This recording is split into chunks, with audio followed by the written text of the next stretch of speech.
Bismillahirrahmanirrahim. Assalamualaikum warahmatullahi wabarakatuh. Perkenalkan, nama saya Sahrial Effendi Harahap, SPDI. Tempat bertugas di SMA Negeri 1 Sejungjung sebagai guru pendidikan agama Islam. Kemudian sekarang sedang melakukan PPG, pendidikan profesi guru di Universitas Islam Negeri Mahmud Yunus Batu Sangkar. Hari ini saya akan melaksanakan tugas PPG, yaitu UKIN, uji kinerja di kelas 11 IPS 2 dengan materi perawatan jenazah. Yaitu yang akan saya jelaskan adalah tentang dalil naqli, kepastian kematian, mentalkinkan, kemudian memandikan jenazah. Assalamualaikum warahmatullahi wabarakatuh. Waalaikumsalam warahmatullahi wabarakatuh.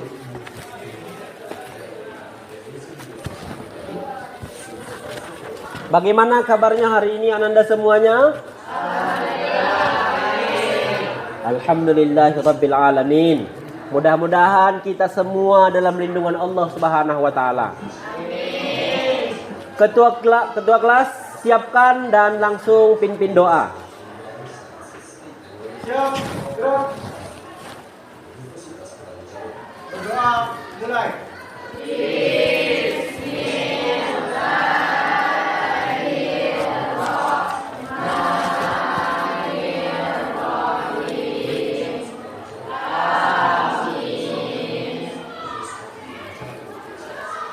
Baik, kita absensi dulu ya. Amanda Juna Tasya, Hanifar Rahman, Irwan Syah. Baik, ada yang tidak hadir? Berarti semuanya hadir ya. Alhamdulillah, luar biasa sekali. Baik, kita lanjutkan materi kita. Kemarin kita telah menjelaskan tentang materi saja'ah. Saja'ah itu berarti berani membela kebenaran. Jadi dalam kehidupan kita sehari-hari kita harus bersifat saja'ah sesuai dengan hadis Rasulullah SAW. Qulil haqqa walau kana murra. Katakanlah yang benar itu walaupun pahit. Nanti dalam kehidupan kita akan menemukan ini. Jadi kita harus punya prinsip, apapun resikonya kita harus mengucapkan dan berbuat yang benar. Oke? Baik. Kemudian materi kita hari ini adalah tentang perawatan jenazah. Perawatan jenazah untuk pertemuan ini ada 3 hal yang kita bahas. Yang pertama adalah dalil tentang kepastian kematian. Yang kedua tentang mentalkinkan. Dan yang ketiga adalah memandikan jenazah. Oke? Jadi Ananda semuanya, kematian itu pasti akan menghampiri kita. Dia tidak memandang usia, muda, tua, pasti akan meninggal dunia, pasti akan merasakan kematian. Sakit atau sehat, pasti akan merasakan kematian. Banyak contoh yang kita lihat dalam kehidupan, sedang main bola meninggal dunia, sedang beribadah meninggal dunia. Bahkan ada yang sedang bermaksiat dipanggil oleh Allah Subhanahu wa taala. Jadi mohon ketika kita nanti menghadapi sakaratul maut, kita mati dalam keadaan husnul khatimah, mati dalam keadaan baik, bukan su'ul khatimah, mati dalam keadaan tidak baik. Oke? Baik, Ananda semua, tolong perhatikan materi kita yang ada di depan.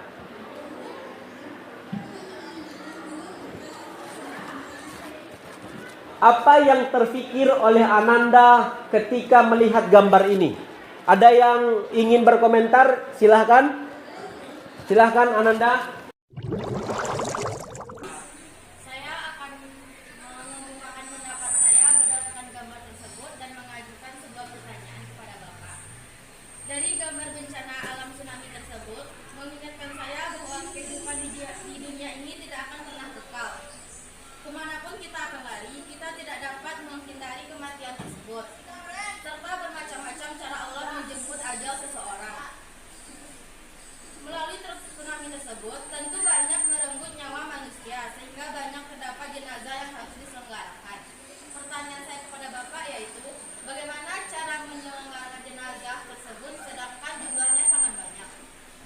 Oh, terima kasih sekali, kita berikan aplaus kepada kawan-kawan yang telah bertanya dengan pertanyaannya sangat berkelas sekali ya, luar biasa. Silakan duduk Ananda.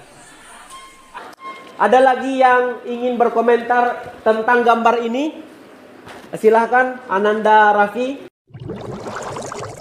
Saat kejadian tsunami Aceh ini kan tsunami yang benar-benar terbilang dahsyat tuh Pak. Banyak gedung-gedung yang rata sama tanah, walaupun mayat-mayat yang banyak ke bawahnya harus banyak potongan-potongan tubuh manusia yang nggak ditemui Pak. Misalnya nih Pak, kalau yang ditemuinya itu cuma bagian tangan atau kakinya itu Pak, gimana cara ngurus jenazahnya Pak? Apakah sah gitu Pak? Baik, kita berikan aplaus kepada teman yang kedua, Ananda Raffi. Oh, baik, kita lanjutkan. Sebelum Bapak menjelaskan pertanyaan dari kawan-kawan kamu, ada yang ingin menjelaskan? Silakan. Silakan Ananda. Jika mayat tersebut hanya potongan saja yang ditemukan, kita mencari potongan lainnya untuk menyolatkannya. Dan harus memastikan apakah itu mayat yang satu tubuh dengannya atau tidak. Oh baik, luar biasa sekali jawabannya. Kita berikan lagi aplaus. Baik, kita luruskan pertanyaan dan kita lanjutkan apa yang harus kita lakukan dan jawaban apa yang sebenarnya sesuai dengan syariat Islam yang dipertanyakan oleh Ananda semua. Tetapi satu hal yang perlu Bapak sampaikan, pertanyaannya itu memang luar biasa sekali. Dan itu memang terjadi dan nyata menjadi problematika di masyarakat. Salah satunya, yang pertama, bagaimana cara menyelenggarakan jenazah yang jumlahnya sangat banyak. Kalau jumlahnya satu, tentu itu sudah umum dan sudah biasa kita lihat. Nah, sekarang pertanyaannya bagaimana kalau banyak? Ananda semua, Islam itu mudah tetapi tidak boleh dipermudah. Islam itu gampang tapi tidak boleh dipergampang. Salah satunya pasti ada rukhsah, keringanan. Misalnya sholat. Sholat saja ketika kamu tidak menemukan air, diberikan rukhsah. Apa rukhsahnya? Bertayamum. Demikian juga ketika meninggal dunia, jumlah jenazahnya banyak, maka ada keringanan-keringanan yang diberikan Allah Subhanahu wa taala. Yang pertama, tidak usah dimandikan, tidak masalah. Yang kedua, tidak usah dikafani. Pun kalau tidak mampu untuk mengkafaninya juga tidak masalah. Tapi kalau bisa dikafani lebih baik. Kemudian yang ketiga, wajib disolatkan. Kemudian yang keempat, wajib dikuburkan. Jadi hanya dua kategori, dua hal yang wajib diselenggarakan, yang menjadi tanggung jawab kita sebagai umat Islam yang tinggal ketika yang meninggal itu dalam keadaan banyak. Ini yang pertama. Yang kedua, pertanyaan dari Ananda Raffi. Bagaimana jika sepotong tubuhnya saja yang kita temukan? Jawaban Arisma tadi sudah benar. Tetapi yang menjadi harus kita perhatikan adalah kita harus memastikan itu memang benar-benar tubuhnya, tubuh si mayit. Ini yang pertama. Yang kedua, kita harus memastikan dia memang benar-benar sudah meninggal dunia. Kadang-kadang orang ketika teramputasi kakinya, dia kan belum meninggal dunia. Itu ya. Jadi makanya kita pastikan. Kemudian kalau dia sudah pasti meninggal dunia, boleh kita menyelenggarakan apa yang kita temukan saja. Tangannya kita temukan, ya tangannya yang kita selenggarakan. Kakinya kita temukan, ya kakinya kita selenggarakan. Oke? Baik, ini sudah luar biasa sekali pertanyaannya. Itu menandakan kamu sudah punya pengetahuan tentang penyelenggaraan jenazah. Baik, Ananda semua, materi kita ini ada 8 sebenarnya ya. Tetapi yang akan kita jelaskan ada 3. Yang pertama, dalil nakli kepastian kematian. Yang kedua, mentalkinkan saat sakaratul maut. Dan yang ketiga adalah memandikan jenazah. Oke, baik. Kita lanjutkan. Sebelum kita melanjutkan materi ini, apa ingin menguji kemampuan awal kita, kemampuan awal. Jadi kita pretest mengenai materi ini. Kita gunakan aplikasi ini saja ya. Baik, silakan dikeluarkan HP-nya. Kita pretest sebentar.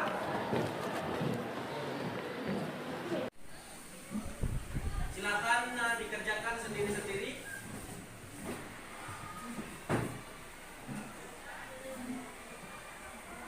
A few moments later. Baik, alhamdulillah kita sudah selesai melaksanakan pretest. Kita lihat hasilnya ya.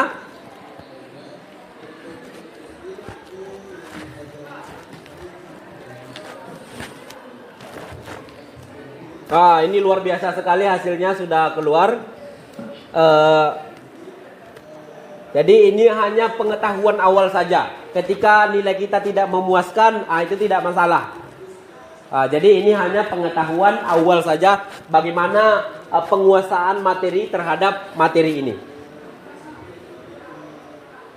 Baik, Ananda Esra minta tolong untuk mengklik sebentar.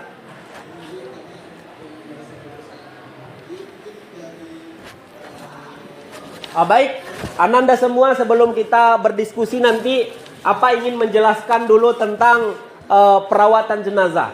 Yang pertama adalah dalil nakli kepastian kematian. Ini yang pertama. Yang kedua tentang mentalkinkan orang yang menghadapi sakaratul maut. Dan yang ketiga adalah memandikan jenazah. Lanjut. Jadi dalil nakli kepastian kematian itu salah satunya Allah jelaskan dalam Quran surat Ali Imran ayat 185. Allah jelaskan, kullu nafsin dha'iqatul maut wa innama tuwaffawna ujurakum yawmal qiyamah faman zuhziha 'anil nari wa udkhilal jannah faqad faza wa mal hayatad dunya illa mata'ul ghurur. Artinya apa? Kullu nafsin dha'iqatul maut.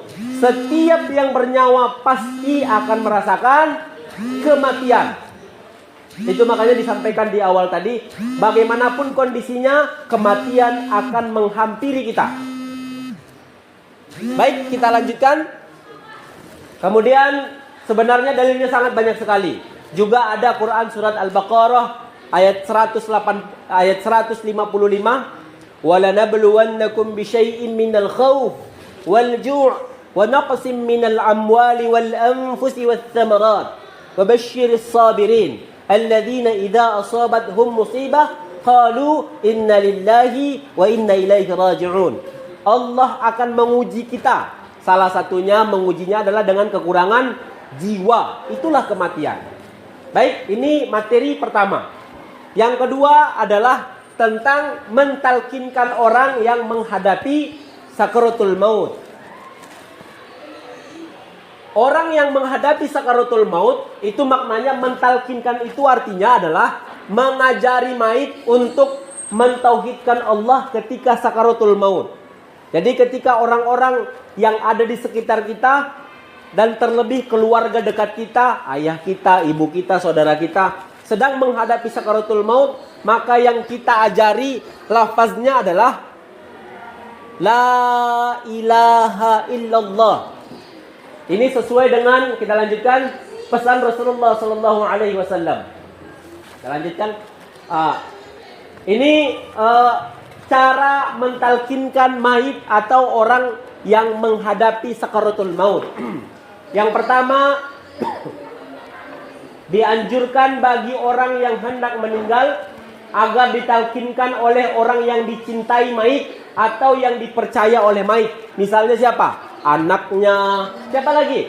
Suaminya, istrinya, pokoknya orang-orang yang terdekat dengan mayit atau calon mayit. Yang kedua, dari Muaz bin Jabal radhiyallahu anhu, Nabi Muhammad sallallahu alaihi wasallam pernah bersabda dalam sebuah hadis, "Man kana akhiru kalamihi la ilaha illallah dakhala al-jannah." Orang yang di akhir hayatnya di akhir hidupnya mengucapkan la ilaha illallah dakhalal jannah, dia akan masuk surga.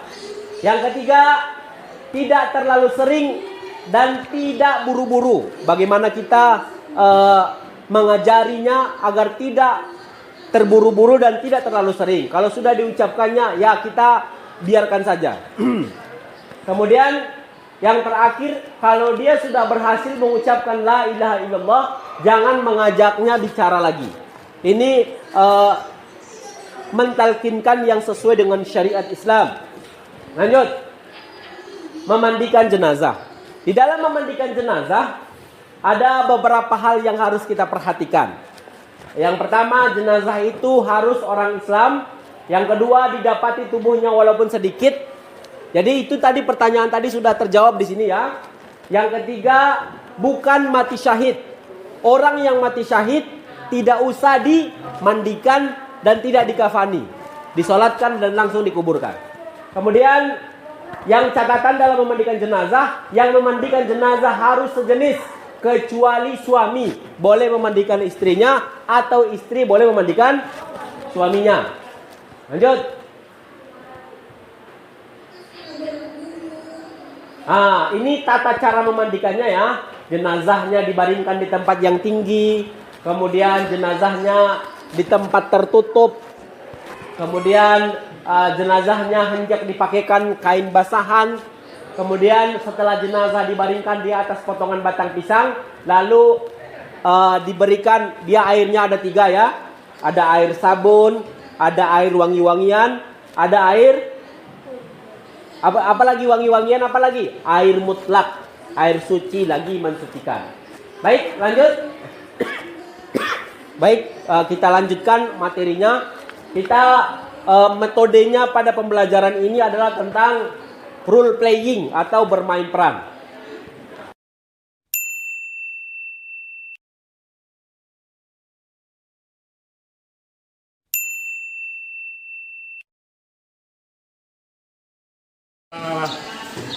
La ilaha illallah, la ilaha illallah, la ilaha illallah, la ilaha illallah.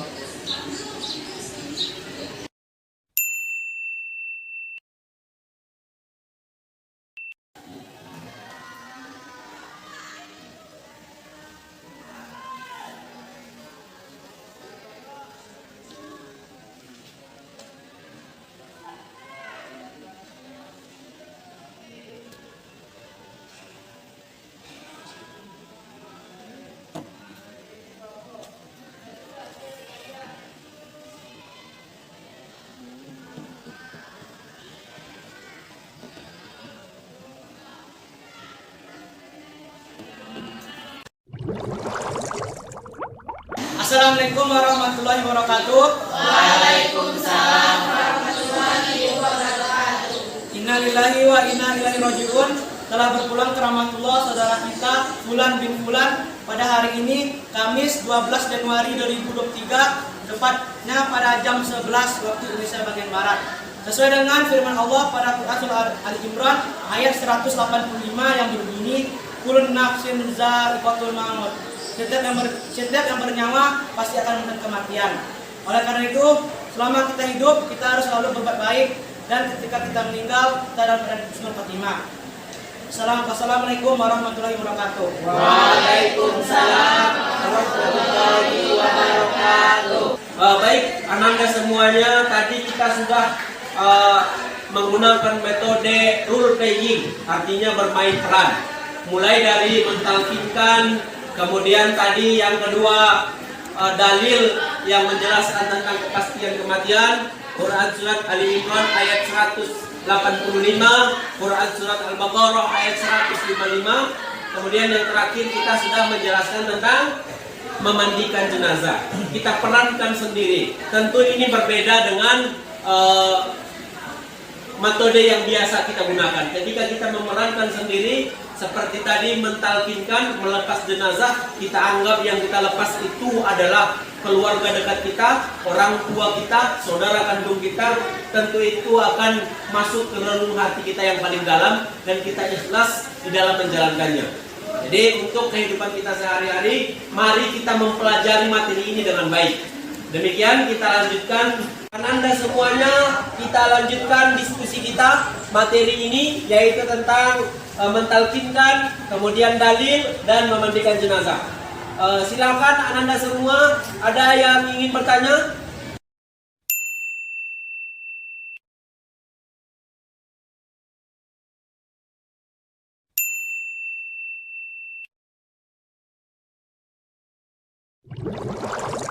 Silakan.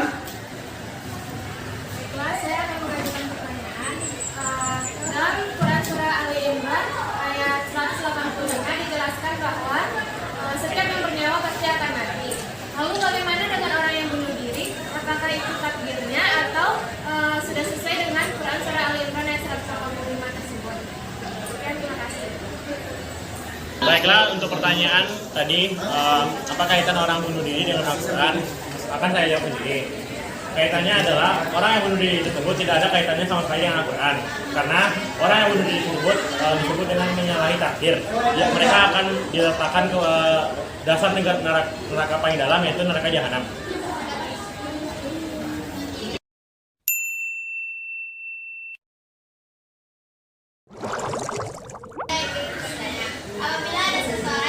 Apabila ada seseorang yang meninggal tapi yang tidak mempunyai saudara atau keluarga, baik orang tua atau keponakan, saudara dekat, lalu setiap mereka, siapa yang bertanggung jawab untuk memandikannya?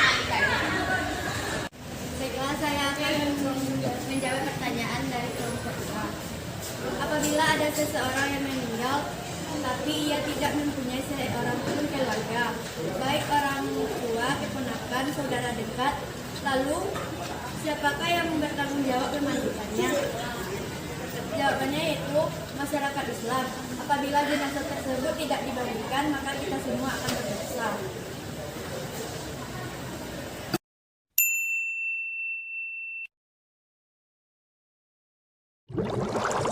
Ini tidak semua orang yang menghadapi sirkul maut seperti kecelakaan, mati tenggelam, mati dalam keadaan tidur.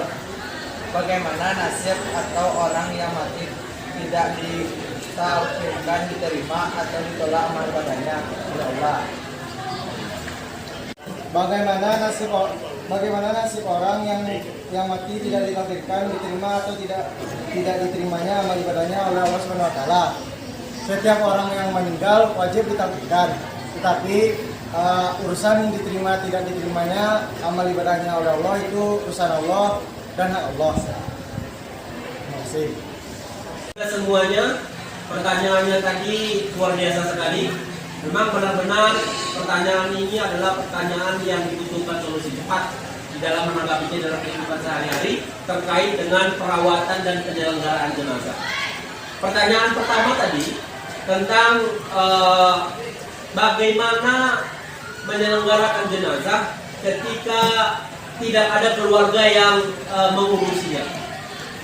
Anda semuanya, menyelenggarakan jenazah itu hukumnya adalah fardu kifayah. Fardu kifayah artinya adalah kewajiban kita bersama. Jadi kalau tidak ada keluarga, maka yang bertanggung jawab menyelenggarakan jenazahnya adalah orang Islam yang tinggal di lingkungan itu, di tempat tinggal orang yang meninggal dunia itu. Ini yang pertama. Jadi kita harus punya tanggung jawab. Ketika tidak ada orang yang menyelenggarakannya karena latar belakangnya yang tidak baik, dia pelaku maksiat, dia suka mengambil tanah orang lain dan lain sebagainya, maka kita juga bertanggung jawab untuk menyelenggarakan jenazahnya. Ketika satu orang, sekelompok orang saja menyelenggarakan jenazahnya, maka semuanya sudah terbebas dari dosa. Ini yang pertama. Yang kedua, bagaimana nasib orang yang meninggal dunia dalam keadaan tidak ditalkinkan. Anda semua, setiap orang itu berbeda cara matinya, cara dijemputnya oleh Allah Subhanahu wa taala. Ada yang meninggal dalam keadaan baik-baik saja atau dalam keadaan wajar. ada yang tidak wajar, ada dalam keadaan tidur, ada dalam keadaan bencana, kecelakaan dan lain sebagainya. Nah, tugas kita bagi yang hidup ketika dia menghadapi sakaratul maut di depan kita, maka tugas kita mentalkinkan. Tetapi ketika itu memang tidak kita hadapi, maka itu bukan menjadi tugas kita. Diterima atau ditolaknya oleh Allah itu adalah perkara Allah Subhanahu wa taala. Kita tidak tahu apa amalannya yang dilakukan oleh seseorang. Jadi kita tidak bisa menilai apakah orang ini pendosa atau dia ternyata adalah ahli ibadah. Ini yang kedua. Dan yang terakhir, apa pertanyaan tadi yang terakhir? Yang belum dijawab, bagaimana orang yang bunuh diri? Tentu ini sangat bertolak belakang sekali dengan dalil tentang kepastian kematian. Itu tadi sudah disampaikan Quran surat Ali Imran ayat 185. Kullu nafsin dha'iqatul maut wa innama tuwaffawna ujurakum yawmal qiyamah. Faman zuhziha 'anil nari wa udkhilal jannah faqad faza. Wa mal hayatad dunya illa mata'ul ghurur. Kullu nafsin dha'iqatul maut. Setiap yang bernyawa pasti akan merasakan kematian. Tetapi mati dalam keadaan bunuh diri itu bukanlah janjinya kepada Allah, tapi dia menyalahi takdir, melawan takdir, sehingga dia akan ditempatkan di tempat yang paling hina, di mana dia di neraka yang paling dalam, yang paling rendah, neraka jahanam. Untuk itu jangan terpikir oleh kita apapun masalah yang kita hadapi untuk bunuh diri, meminum racun, melompat dari tempat yang tinggi dan lain sebagainya. Tetapi kita harus menyelesaikan masalah itu dengan baik. Ketika seseorang belum menghembuskan nafas terakhir, pasti ia menghadapi masalah. Orang hebat adalah orang yang bisa menyelesaikan masalah, bukan lari dari masalah itu sendiri. Mungkin demikian saja pembelajaran kita hari ini. Luar biasa sekali untuk kita semua. Sangat antusias sekali pembelajaran kita hari ini, dan sangat senang sekali masuk di lokal ini. Kita berikan aplaus untuk kita. Baik, kita lanjutkan dengan mengerjakan LKPD. LKPD kemarin sudah Bapak bagikan, silahkan dikerjakan Anda semuanya. A few moments later. Lanjutkan kuis ya. Kita lanjutkan kuis, silahkan HP-nya diambil. Silahkan dikerjakan.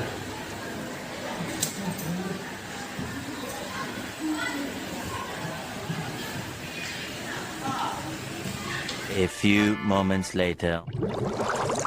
Sudah selesai? Baik, kita lihat bagaimana hasilnya. Wah, luar biasa sekali.